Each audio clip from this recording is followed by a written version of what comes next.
Como o último abrigo que Tonho construiu ficava em um lugar escuro e subterrâneo, todas as noites ele sonhava com o sol. Então, dessa vez, ele decidiu encontrar um local ensolarado para construir uma casa onde pudesse viver por muito tempo. Primeiro, Tonho limpou o terreno, removendo todo o lixo ao redor.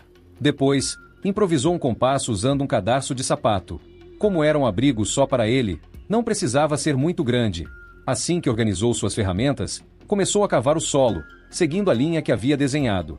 O plano era criar um buraco arredondado para a fundação da casa. O terreno era duro, mas felizmente Tonho já vinha praticando sua técnica de braço de quirim, ou seja, levantando peso e treinando a força há algum tempo, então isso foi moleza.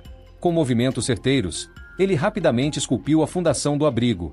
Em seguida, usou suas habilidades de carpintaria adquiridas nos últimos 2 anos e meio para derrubar um velho solteirão, uma árvore solitária que já estava meio seca.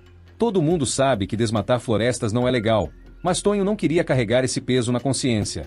Ele só escolhia árvores fracassadas, aquelas que nunca cresceram direito. Se não podem dar frutos, que pelo menos sirvam para construir um abrigo, pensou ele.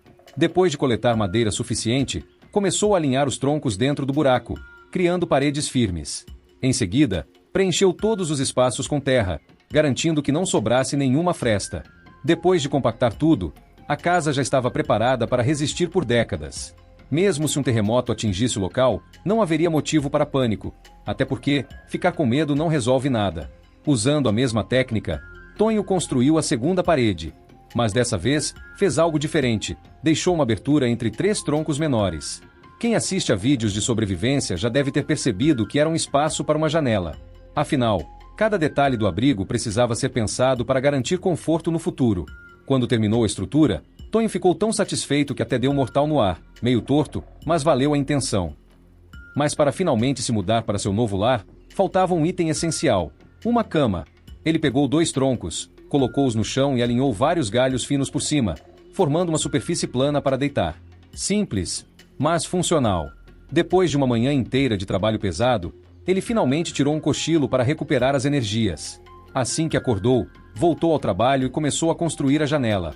Ele fez ranhuras em 2 troncos, perfurou um pequeno buraco e encaixou o caixilho. Depois, esculpiu um eixo rotativo na madeira para garantir que a janela abrisse suavemente. Agora, adivinhem o que ele estava planejando fazer?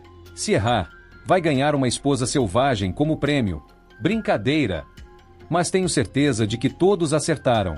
Sim, Tonho criou uma janela no estilo Panjin-Lian, aquela que abre para fora e dá para ficar espiando a rua.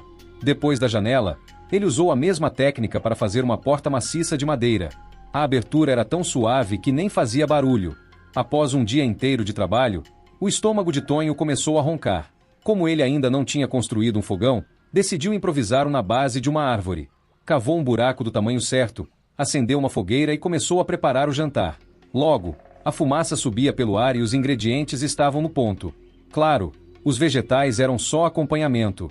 Como um carnívoro nato, Tonho precisava de pelo menos 2,5 kg de carne por refeição.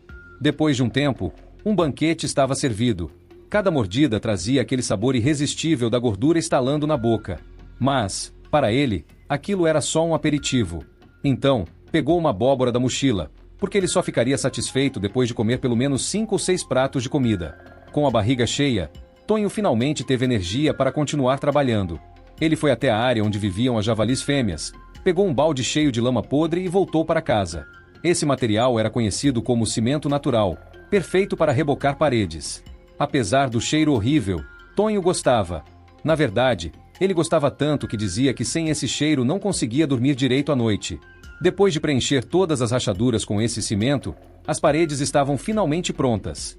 Mas ele achou que o interior ainda estava simples demais para seu gosto refinado. Então, encontrou uma árvore grossa, cortou em tábuas e as colocou no chão, criando um piso de madeira. Assim, nunca mais teria que se preocupar com dores nos joelhos por ficar muito tempo no frio.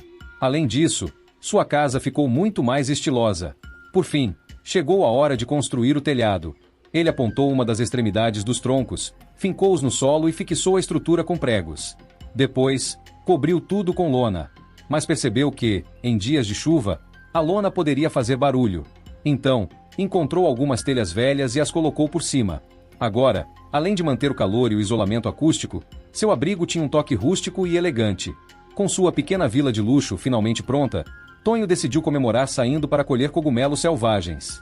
Mas será que esses cogumelos eram comestíveis? Bom, só havia um jeito de descobrir. Enquanto voltava para casa com sua colheita, um grito estranho ecoou na floresta. Ele se virou e viu que uma javali fêmea estava tendo um encontro amoroso bem no meio do caminho. Tonho entrou em modo de sobrevivência e disparou em direção ao seu abrigo. Mas, em vez de se esconder, tomou uma decisão ousada. Ele ia lutar. Bom, para encurtar a história, ele sobreviveu. E de quebra, ainda conseguiu roubar um pedaço de carne de javali de 2,5 kg. Dessa forma, a ceia da noite estava garantida. Embora tudo tenha acontecido exatamente como Tonho previu, enquanto ninguém contar a verdade para ele, ele nunca vai descobrir.